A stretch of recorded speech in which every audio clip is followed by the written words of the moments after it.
بسم اللہ الرحمن الرحیم۔ السلام علیکم۔ حضرت علی فرماتے ہیں، ایسا نہ ہو کہ دنیا تم کو فتنے میں مبتلا کر دے، خواہش نفس تم پر غالب آ جائے، تمہیں اپنی عمر بہت دراز معلوم نہ ہو اور فضول امیدیں تم کو دھوکے میں نہ ڈالیں، کیونکہ لمبی امیدیں رکھنے والا آدمی دین سے بے بہرا ہو جاتا ہے۔ ویسے تو سمندر کا پانی پینے لائق نہیں، پھر کیا ہوا کہ سورج آیا، دھوپ پڑی، پانی بخارات بن کر اوپر جانے لگا اور نمک نیچے ہی رہ گیا۔ پھر وہ پانی بادل بن کر چلا اور بارش بن کر برسا اور ندیاں بن کر بہا اور لوگوں نے اسے پیا اور کھیت آباد ہوئے۔ کس نے قدرت کے اس فلٹر کو چلایا ہے اور لوگوں کو پانی پہنچایا ہے؟ بے شک وہ شہنشاہ اکیلا اللہ ہی ہے۔ اللہ تعالیٰ سے دعا ہے، اے رب عرش بری، اے کل جہاں کے اکیلے رب، اپنے محبوب محمد مصطفیٰ صلی اللہ علیہ وآلہ وسلم کے صدقے ہمیں نیک کاموں کے لیے چن لے، نیکی، حیا، ایمان کی دولت سے نواز، حاسدوں، بری نظر، برے عمل اور شیطان کی شر سے محفوظ فرما، آمین ثم آمین۔ آج انشاءاللہ سورہ صاد کی آیت نمبر 44 سے سٹارٹ کریں گے۔ اس کا ترجمہ اور تفسیر تفہیم القرآن سے بیان کروں گی جو اہل سنت جماعت کے لیے ہے۔ اعوذ باللہ من الشیطان الرجیم، بسم اللہ الرحمن الرحیم۔ اور ہم نے اس سے کہا، تنکوں کا ایک مٹھا لے اور اس سے مار دے، اپنی قسم نہ توڑ، ہم نے اسے صابر پایا، بہترین بندہ، اپنے رب کی طرف بہت رجوع کرنے والا۔ اس کی تفسیر ہے، ان الفاظ پر غور کرنے سے یہ بات صاف ظاہر ہوتی ہے کہ حضرت ایوب علیہ السلام نے بیماری کی حالت میں ناراض ہو کر کسی کو مارنے کی قسم کھا لی تھی۔ روایات یہ ہے کہ بیوی کو مارنے کی قسم کھائی تھی، اور اس قسم ہی میں انہوں نے یہ بھی کہا تھا کہ تجھے اتنے کوڑے ماروں گا۔ جب اللہ تعالیٰ نے ان کو صحت عطا فرما دی اور حالت مرض کا وہ غصہ دور ہو گیا جس میں یہ قسم کھائی گئی تھی، تو ان کو یہ پریشانی لاحق ہوئی کہ قسم پوری کرتا ہوں تو خواہ مخواہ ایک بے گناہ کو مارنا پڑے گا، اور قسم توڑتا ہوں تو بھی ایک گناہ کا ارتکاب ہے۔ اس مشکل سے اللہ تعالیٰ نے ان کو اس طرح نکالا کہ انہیں حکم دیا، ایک جھاڑو لو جس میں اتنے ہی تنکے ہوں جتنے کوڑے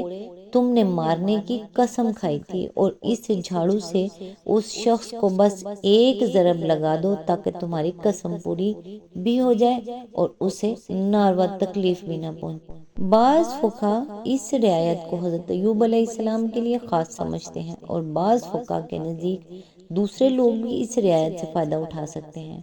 پہلی رائے ابن عساکر نے حضرت عبداللہ بن عباس سے اور ابو بکر جساس نے مجاہد سے نقل کی ہے، اور امام مالک کی بھی یہی رائے ہے۔ دوسری رائے کو امام ابو حنیفہ، امام ابو یوسف، امام محمد، امام ظفر اور امام شافعی رحم اللہ نے اختیار کیا ہے۔ وہ کہتے ہیں کہ اگر کوئی شخص مثلا اپنے خادم کو 10 کوڑے مارنے کی قسم کھا بیٹھا ہو اور بعد میں 10 کوڑے ملا کر اسے صرف ایک ضرب اس طرح لگا دے کہ ہر کوڑے کا کچھ نہ کچھ حصہ اس شخص کو ضرور لگ جائے، تو اس کی قسم پوری ہو جائے گی۔ متعدد احادیث سے معلوم ہوتا ہے کہ نبی صلی اللہ علیہ وآلہ وسلم نے ایسے زانی پر حد جاری کرنے کے معاملے میں بھی اس آیت کا بتایا ہوا طریقہ استعمال فرمایا ہے۔ جو اتنا بیمار یا اتنا ضعیف ہو کہ 100 دروں کی مار برداشت نہ کر سکے۔ علامہ ابو بکر جساس نے حضرت سعید بن عبادہ سے روایت نقل کی ہے کہ قبیلہ بنی سعد میں ایک شخص سے زنا کا ارتکاب ہوا، اور وہ ایسا مریض تھا کہ بس ہڈی اور چمڑا رہ گیا تھا۔ اس پر نبی صلی اللہ علیہ وآلہ وسلم نے حکم دیا کہ کھجور کا ایک ٹہنا لو جس میں 100 شاخیں ہوں، اور اس سے بیک وقت اس شخص کو مار دو۔ احکام القرآن، مسند احمد، ابو داؤد، نسائی، ابن ماجہ، طبرانی، عبد الرزاق اور دوسری کتب حدیث میں بھی اس کی تائید کرنے والی کئی حدیثیں موجود ہیں۔ جن سے یہ بات پایا ثبوت کو پہنچ جاتی ہے کہ نبی صلی اللہ علیہ وآلہ وسلم نے مرض اور ضعیف پر حد جاری کرنے کے لیے یہی طریقہ مقرر فرمایا تھا۔ البتہ فقہا نے اس کے لیے یہ شرط لگائی ہے کہ ہر شاخ یا ہر تن کا کچھ نہ کچھ مجرم کو لگ جانا چاہیے، اور ایک ہی ضرب صحیح مگر وہ کسی نہ کسی حد تک مجرم کو چوٹ لگانے والی بھی ہونی چاہیے، یعنی محض چھو دینا کافی نہیں ہے بلکہ مارنا ضروری ہے۔ یہاں یہ بحث بھی پیدا ہوتی ہے کہ اگر کوئی شخص ایک بات کی قسم کھا بیٹھا ہو اور بعد میں معلوم ہو کہ وہ نامناسب بات ہے تو اسے کیا کرنا چاہیے؟ نبی صلی اللہ علیہ وآلہ وسلم سے ایک روایت ہے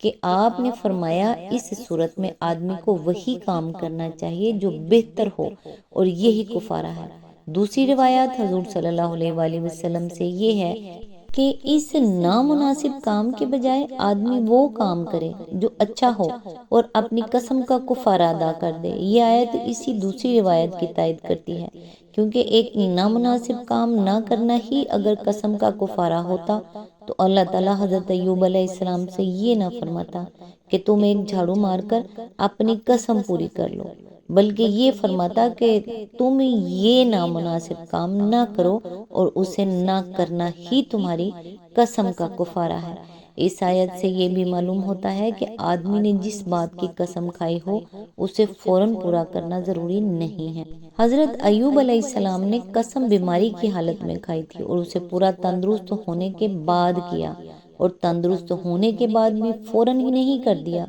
بعض لوگوں نے اس آیت کو حیلہ شرعی کے لیے دلیل قرار دیا ہے۔ اس میں شک نہیں کہ وہ ایک حیلہ ہی تھا جو حضرت ایوب علیہ السلام کو بتایا گیا تھا، لیکن وہ کسی فرض سے بچنے کے لیے نہیں بلکہ ایک برائی سے بچنے کے لیے بتایا گیا تھا۔ لہذا شریعت میں صرف وہی ہیلے جائز ہیں جو آدمی کو اپنی ذات سے یا کوئی دوسرے شخص سے ظلم اور گناہ اور برائی کو دفع کرنے کے لیے اختیار کیے جائیں، ورنہ حرام کو حلال کرنے یا فرائض کو ساقط کرنے یا نیکی سے بچنے کے لیے ہیلہ سازی گناہ در گناہ ہے، بلکہ اس کے ڈانڈے کفر سے جا ملتے ہیں، کیونکہ جو شخص ان کی ناپاک اغراض کے لیے ہیلہ کرتا ہے وہ گویا خدا کو دھوکہ دینا چاہتا ہے۔ مثلاً جو شخص زکوٰۃ سے بچنے کے لیے سال ختم ہونے سے پہلے اپنا مال کسی اور کی طرف منتقل کر دیتا ہے، وہ محض ایک فرض ہی سے فرار نہیں کرتا، وہ یہ بھی سمجھتا ہے کہ اللہ تعالیٰ اس کے اس ظاہری فعل سے دھوکہ کھا جائے گا اور اسے فرض سے سبکدوش سمجھ لے گا۔ جن فقہا نے اس طرح کے حیلے اپنی کتابوں میں درج کیے ہیں، ان کا مطلب یہ نہیں ہے کہ احکام شریعت سے جان چھڑانے کے لیے یہ حیلہ بازیاں کرنی چاہیے، بلکہ اس کا مطلب یہ ہے کہ اگر کوئی شخص ایک گناہ کو قانونی شکل دے کر بچ نکلے تو قاضی یا حاکم اس پر گرفت نہیں کر سکتا، اس کا معاملہ خدا کے حوالے ہے۔ اسی آیت کے ضمن میں یہ بھی بتایا گیا ہے کہ حضرت ایوب علیہ السلام کا ذکر اس سیاق و سباق میں یہ بتانے کے لیے کیا گیا ہے کہ اللہ کے نیک بندے جب مصائب و شدائد میں مبتلا ہوتے ہیں تو اپنے رب سے شکوہ سن نہیں ہوتے بلکہ صبر کے ساتھ اس کی ڈالی ہوئی آزمائشوں کو برداشت کرتے ہیں اور اسی سے مدد مانگتے ہیں۔ ان کا یہ طریقہ نہیں ہوتا کہ اگر کچھ مدت تک خدا سے دعا مانگتے رہنے پر بلا نہ ٹلے تو پھر اس سے مایوس ہو کر دوسروں کے آستانوں پر ہاتھ پھیلانا شروع کر دیں، بلکہ وہ خوب سمجھتے ہیں کہ جو کچھ ملنا ہے اللہ ہی کے ہاں سے ملنا ہے، اس لیے مصیبتوں کا سلسلہ چاہے کتنا ہی دراز ہو وہ اسی کی رحمت کے امیدوار بنے رہتے ہیں، اسی لیے وہ ان الطاف و عنایات سے سرفراز ہوتے ہیں جن کی مثال حضرت ایوب علیہ السلام کی زندگی میں ملتی ہے۔ حتیٰ کہ اگر وہ کبھی مضطرب ہو کر کسی اخلاقی مخمصے میں پھنس بھی جاتے ہیں تو اللہ تعالیٰ انہیں برائی سے بچانے کے لیے ایک راہ نکال دیتا ہے، جس طرح اس نے حضرت ایوب علیہ السلام کے لیے نکال دی۔ آیت نمبر 45 اور ہمارے بندوں ابراہیم اور اسحاق اور یعقوب کا ذکر کرو، بڑی قوت عمل رکھنے والے اور دیدہ ور لوگ تھے۔ اس کی تفسیر ہے، اصل الفاظ ہیں اولی الایدی والابصار، یعنی ہاتھوں والے اور نگاہوں والے۔ ہاتھوں سے مراد جیسا کہ ہم اس سے پہلے بیان کر چکے ہیں قوت و قدرت ہے، اور ان انبیاء کو صاحب قوت و قدرت رکھنے کا مطلب یہ ہے کہ یہ نہایت باعمل لوگ تھے، اللہ تعالیٰ کے اطاعت کرنے اور مصیبتوں سے بچنے کی زبردست طاقت رکھتے تھے، اور دنیا میں اللہ کا کلمہ بلند کرنے کے لیے انہوں نے بڑی کوششیں کی تھی۔ نگاہ سے مراد آنکھوں کی بینائی نہیں بلکہ دل کی بصیرت ہے، وہ حق ہیں اور حقیقت شناس لوگ تھے، دنیا میں اندھوں کی طرح نہیں چلتے تھے بلکہ آنکھیں کھول کر علم و معرفت کی پوری روشنی میں ہدایت کا سیدھا راستہ دیکھتے ہوئے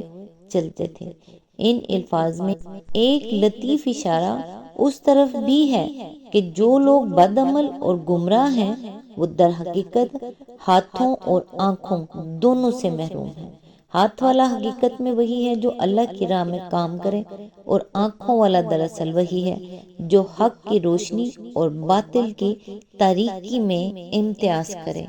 آج تک کے لیے بس اتنا ہی، نیکسٹ انشاءاللہ آیت نمبر 46 سے سٹارٹ کریں گے۔ تب تک کے لیے دعاؤں میں یاد رکھیے گا۔ اللہ حافظ۔